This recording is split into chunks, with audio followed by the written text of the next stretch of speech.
জয় শ্রী রাধে। অদ্য আমাদের তিথিটা হচ্ছে হরিদাস জয়ন্তী, এদিকে বলছেন অনন্ত চতুর্দশী। এই হরিদাস জয়ন্তী উপলক্ষে আজ কেবল ভারতবর্ষে নয়, সম্পূর্ণ পৃথিবী জুড়ে এই অনুষ্ঠান পালন হচ্ছে। এই হরিদাস জয়ন্তীর বিশেষ মাহাত্ম্য হইল শ্রী হরিদাস ঠাকুর নিত্য 3 লক্ষ হরিনাম জপ করতেন। মহাপ্রভু তাহার মাধ্যমে হরিনাম জপ করা শিক্ষা দিয়েছেন। মহাপ্রভু এক এক ভক্তের সঙ্গে এক এক প্রকার শিক্ষা দিয়েছেন, তাহার মধ্যে ইহা একটি। এই হরিদাস ঠাকুর আজকের তিথিতে দেহ রক্ষা করিয়াছিলেন। মহাপ্রভু স্বয়ং তাহার অন্ত্যেষ্টিক্রিয়া সমাপ্ত করেন এবং নিজে সেই আনন্দবাজার থেকে প্রসাদ এনে সকল বৈষ্ণবকে সেবা করিয়াছিলেন। সেই জন্য আজকের তিথিটা বিশেষ মাহাত্ম্যপূর্ণ। নমামি হরিদাসং তং চৈতন্যং তঞ্চ তত্ত্ব প্রভুম সংস্থিতামপি জন্মুক্তিং সাংকে কৃত্বা মনর্ত ইয়ঃ। অর্থাৎ যাহার মৃতদেহকে ও স্বীয় ক্রুরে স্থাপন করিয়া শ্রী চৈতন্যদেব নৃত্য করিয়াছিলেন, সেই শ্রী হরিদাস ঠাকুরকে আমি প্রণাম করি এবং তাহার প্রভু সেই শ্রী চৈতন্যদেবকে প্রণাম করি। অর্থাৎ শ্রী গৌরাঙ্গ মহাপ্রভুকে এবং শ্রী হরিদাস ঠাকুরে আমরা সকলে প্রণাম করি। এখন এই যে শ্রী হরিদাস ঠাকুরের বিশেষ মাহাত্ম্য হলো, তিনি বর্তমানে যে বাংলাদেশে তিনি যদিও সেই জন্মগ্রহণ করিয়াছেন, অতঃপর তিনি চলে আসেন কোথায়? নবদ্বীপে। মহাপ্রভুর সঙ্গে সেই স্থানে শ্রী নিত্যানন্দ প্রভু, শ্রী অদ্বৈত প্রভু এবং সমস্ত ভক্তদের সঙ্গে তিনি সে বিভিন্ন প্রকার হরিনাম সংকীর্তন আদিতে মত্ত ছিলেন। তিনি মহাপ্রভু যখন নবদ্বীপ হইতে সন্ন্যাস ধর্ম গ্রহণ করিয়া নীলাচলে আগমন করেন, তখন হরিদাস ঠাকুর ও নীলাচলে আগমন করিয়াছিলেন। মহাপ্রভু যে স্থানে নিজে হস্তে সেই একটি বকুল বৃক্ষের ডালা জগন্নাথের প্রসাদ রোপণ করিয়াছিলেন, সেই যে বৃক্ষ উৎপত্তি, সেই বৃক্ষের নিচে তিনি নিত্য 3 লক্ষ হরিনাম করতেন। তাহার নিয়ম ছিল যতক্ষণ হরিনাম সমাপ্ত না হবে ততক্ষণ তিনি প্রসাদও গ্রহণ করবেন না, নিদ্রা যাবেন না, কোনো কর্মই করবেন না। তিনি 24 ঘন্টার মধ্যে অল্প একটু সময়ের জন্য বিশ্রাম করতেন, এছাড়া সদা হরিনামে মত্ত থাকতেন। এই যে হরিদাস ঠাকুরের বিশেষ মাহাত্ম্য হইল, নির্জান মহোৎসবের বিশেষ মাহাত্ম্য হইল, শ্রী গৌরাঙ্গ মহাপ্রভু নিত্য হরিদাস ঠাকুরকে দর্শন করার জন্য যাইতেন। এখানে বিশেষ প্রসঙ্গ হইল, ভক্তরা ভগবানের নিকটে সেই মহাপ্রভুর নিকটে গমন করেন, কিন্তু মহাপ্রভু স্বয়ং ভক্তের নিকটে গমন করেন। কেন? ভক্তাধীন ভগবান। সেই হরিদাস ঠাকুর নিজেকে আপনাকে হীনজ্ঞান অযোগ্যতা বুদ্ধি ইহাতে সর্বসিদ্ধি, সেই জন্য তিনি নিজেকে নিচ মনে করতেন। তিনি জগন্নাথ মন্দিরে গমন করতেন না, কিন্তু মহাপ্রভু তাহাকে দর্শন করার জন্য তাহার যে নামে প্রেম ছিল, তাহার প্রতিটি রোমকূপে সেই হরিনামের যে প্রেম, সেই মহাপ্রভু সেই হরিনামের মাহাত্ম্যকে এইভাবে যে প্রচার করিয়াছেন, সেই জন্য মহাপ্রভু তাহাকে দর্শনের জন্য নিত্য গমন করিতেন। একদা মহাপ্রভু সেই স্থানে গমন করলেন, গিয়া দেখেন তিনি হরিনাম করছেন। দেখে মনে অত্যন্ত আনন্দ, সকলের সহিত তিনি সেইভাবে নাম প্রচার করে তিনি গৃহে চলে আসলেন। আরেকদিন কি করলেন? এই মতো মহাপ্রভু নীলাচলে বাস, সঙ্গের ভক্তগণ লইয়া কীর্তন বিলাস। মহাপ্রভু নবদ্বীপ থেকে যখন ভক্তগণ গমন করতেন, তখন তাহাদের সহিত তিনি হরিনাম সংকীর্তন, রথযাত্রা ইত্যাদি ভাবে লীলা খেলাতে মত্ত থাকতেন। মহাপ্রভু এই মতো সুখে কাল যায়, কৃষ্ণের বিরহ বিকার অঙ্গে না আমায়। অর্থাৎ মহাপ্রভু এই হরিনাম সংকীর্তনের মাধ্যমে, এই যে দেখো সুন্দর আওয়াজ হচ্ছে, এই নাম সংকীর্তন, কাজেই মহাপ্রভু স্বয়ং শিক্ষা দিয়েছেন এইভাবে নাম সংকীর্তন করো, বহিরঙ্গ নাম সংকীর্তন। এই যে বহিরঙ্গ নাম সংকীর্তন, দেখো কিভাবে হরে কৃষ্ণ কৃষ্ণ কৃষ্ণ হরে হরে, হরে রাম রাম রাম হরে হরে, তালে তালে নৃত্য করছেন, তালে তালে হরিনাম করছেন। দেখো কি সুন্দর মহিমা। এই মহিমা ব্রজও চলছে এবং সম্পূর্ণ ভারতবর্ষ বিদেশে পর্যন্ত চলছে এই যে হরিনাম সংকীর্তন। একদিন গোবিন্দ মহাপ্রভু সেবক মহাপ্রভু নিত্য প্রসাদ পাওয়ার পরে গোবিন্দ দাস মহাপ্রভুর চরণ সেবা করতেন। তিনি একদিন জগন্নাথের প্রসাদ নিয়ে এলেন। তিনি বললেন যে মহাপ্রসাদ এসে গেছে, তুমি গ্রহণ করো। হরিদাস ঠাকুর চিন্তা করছেন যে আজ আমার 3 লক্ষ নাম পুরা হয় নাই, কাজে কি করে প্রসাদ গ্রহণ করি। প্রসাদ যদি গ্রহণ না করি আমার অপরাধ হয়ে যাচ্ছে। প্রসাদ গ্রহণ করলে আমার নামে যে 3 লক্ষ নামে যে পুরা করে প্রসাদ পাবো, তাহাতে আমার নিষ্ঠা ভঙ্গ হয়ে যাচ্ছে। সেই জন্য তিনি 1 রঞ্চ প্রসাদ মুখে দিয়ে তিনি হরিনাম সংকীর্তনের মাধ্যমে রাত্রটাকে যাপন করলেন, মস্তকে নিয়ে কীর্তন করলেন, তাহাকে ঘিরে পরিক্রমা দিলেন। পরের দিন সকালে 3 লক্ষ নাম পুরা হওয়ার পরে তিনি তাহা গ্রহণ করলেন। এই যে মহাপ্রভু এইভাবে একটা হরিদাস ঠাকুরকে প্রসাদে শিক্ষা দিয়েছেন। আরেকদিন মহাপ্রভু হরিদাস ঠাকুরের নিকটে এলেন, এসে বলছেন, আর দিন মহাপ্রভু তার ঠাই আইলা, সুস্থ হও হরিদাস তাহারে পুছিরা। বলছে, হে হরিদাস ভালো আছে তো? তিনি বলছেন কি, হে প্রভু আমি তো ভালো আছি, কিন্তু আমার দেহটা ভালো আছে, কিন্তু আমার মনটা ভালো নাই। হে হরিদাস তুমি কি বলছো? কেন ভালো নাই? কি হয়েছে তোমার? বলছে, আমার একটা ব্যাধি হয়েছে, আজ আমি শরীর অসুস্থ হয়ে গেছে তো যাওয়ার সময় হয়েছে।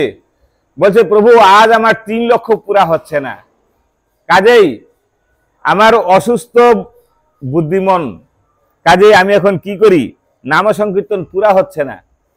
দেখো নামকে ছাড়ছেন না হরিদাস, খণ্ড খণ্ড হয়ে যদি দেহ যায় তথাপি না ছাড়ি মুখে বদনে হরিনাম। এই যে হরিদাস ঠাকুর যে শিক্ষা দিয়েছেন।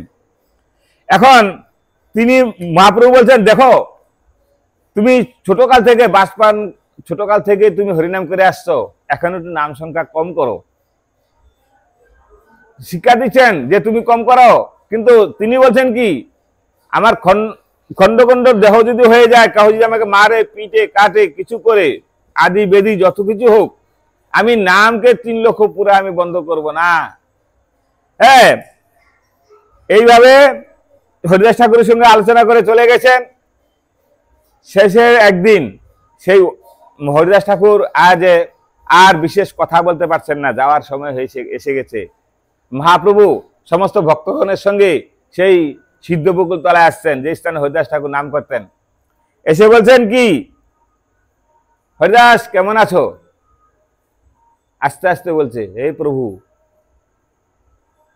আমি ভালো আছি, তবে বহুদিনের আমার একটা মনের বাসনা। ঠিক করে, কি? তুমি আবার কি বাসনা করছো? বলছে, প্রভু আজ পর্যন্ত তোমার কাছে কোনো কামনা বাসনা করি নাই, চাই নাই, কিছু মাগি নাই, ভিক্ষা চাই নাই, আজ তোমার কাছে একটা ভিক্ষা যাচ্ছি। বলছে, তুমি বলো কি? স্বয়ং লক্ষ্মী যদি ভিক্ষা করে,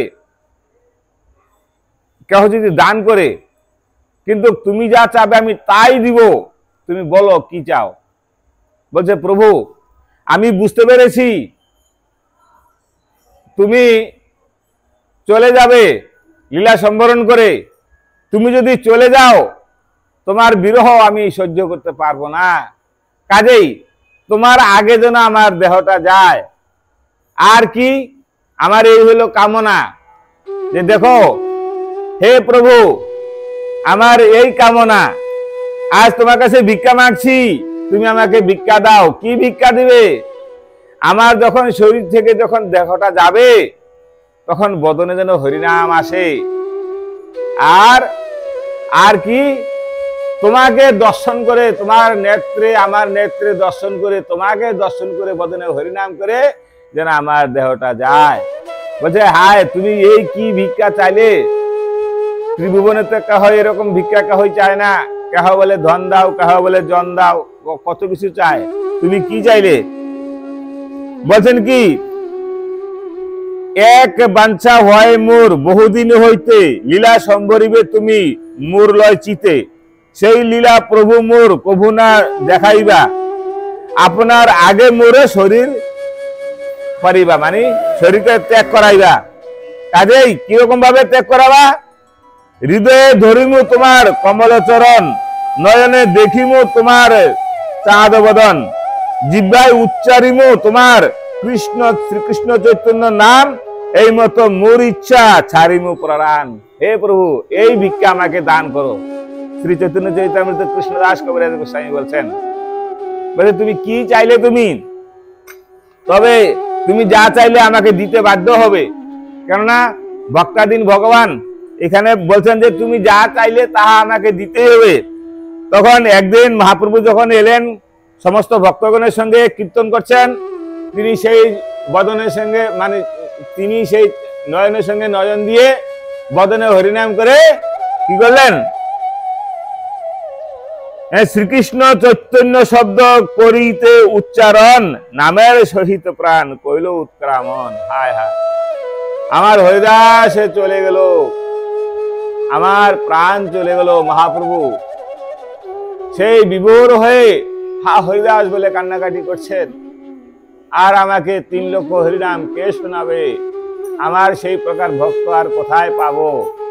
মহাপ্রভু হরিদাসের তনু প্রভু কুলিত করিয়া, হ্যাঁ, সেই অঙ্গনে নৃত্য করছেন দুবাহু তুলিয়া। মহাপ্রভু বলছেন, হরিদাস তুমি তো চলিয়া গেলে, কিন্তু তোমার মতো ভক্ত আমি আর কোথায় পাবো? কে আমাকে 3 লক্ষ নাম শোনাবে? মহাপ্রভু সমস্ত ভক্তের সঙ্গে মিলে এক টাঙ্গা বাঁধলেন, মানে কাঁধে করে 4 জনে নিয়ে যাবে। তো টাঙ্গা বাঁধে মহাপ্রভু ভক্তদের সঙ্গে নিয়ে গেলেন সমুদ্রের কিনারে। সেখানে বালিকা গর্ত করে তাহার তীরে রেখে সমুদ্রতে স্নান করালেন। বলছেন, আজ সমুদ্র হইল মহাতীর্থ। হরিদাসকে যে স্নান করাইলেন, সেই জন্য সমুদ্র আজ কি হলো? মহাতীর্থ হয়ে গেল। কেবল তীর্থ নয়, মহাতীর্থ হয়ে গেল। তখন মহাপ্রভু কি করলেন? তাহাকে এইভাবে বালুকা দ্বারা তুম্ব বানাইয়া তাহাকে সৎকার করে স্বয়ং মহাপ্রভু ভক্তের জন্য চলে গেলেন সেই আনন্দ বাজারে।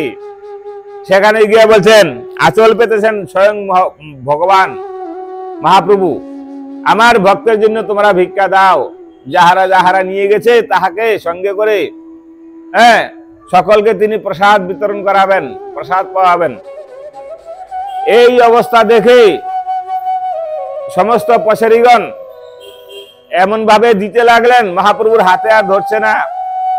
আর সমস্ত ভক্তদের কাশী মিশ্রের গৃহে সেদিন ছিল মহাপ্রভু প্রসাদের নিমন্ত্রণ।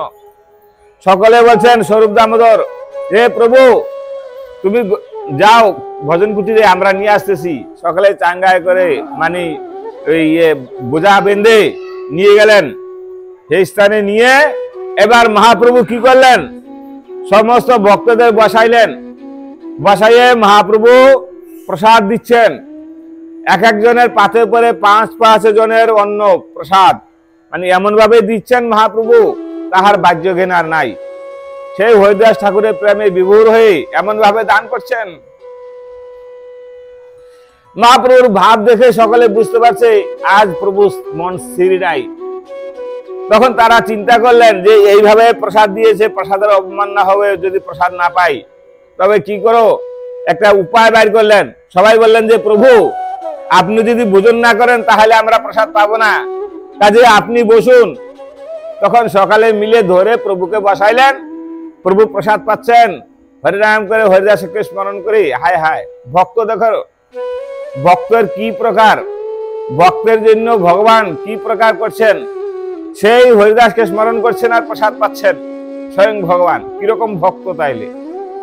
এখন সেইভাবে প্রসাদ পাচ্ছেন। এখন প্রসাদের মহাপ্রভুর সেই অধরামৃত নিয়ে সকলে নিয়ে, তখন সকলে আনন্দে প্রসাদ পাচ্ছেন।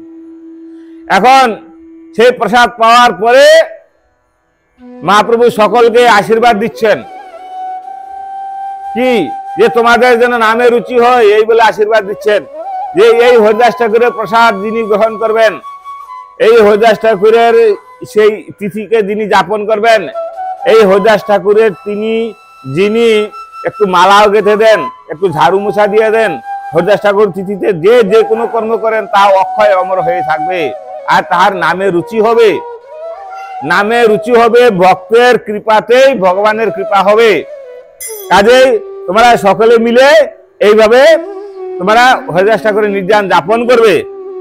হ্যাঁ, এখন সকলে তো প্রসাদ পাইলেন, মহাপ্রভু প্রসাদ পাইলেন।